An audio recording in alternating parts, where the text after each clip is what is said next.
دیدی همه میگن بیا درآمد دلاری داشته باش، درآمد فلان داشته باش، ولی خب اکثرا چیزایی که شما تو اینستاگرام میبینی ولی خروجی نداره.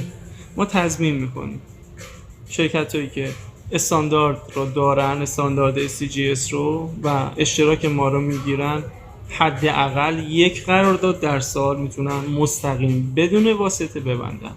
این فرصت تکرار نمیشه. ما داریم فقط به 100 شرکت اول که کنار ما میان این شانس رو میدیم. امسال هم ما بیشتر از 1000 شرکت رجیستر نخواهیم کرد، پس گذاشتیم واسه اونایی که حواسشون جمعه، باهوشن، درست فکر میکنن، اطرافشون و محیطشون رو با دقت بررسی میکنن و به جای اینکه بودجه میلیاردی بذارن و آیا بشود آیا نشود، پا میشن میان اینجا رجیسترشون رو میکنن، هم بستر فیزیکی و شوروم ما در اختیارشون توی عمان و انشالله به زودی در دبی، هم ایران، همین که تو بازار آنلاین ما معجزه میکنیم برای شما عزیزان.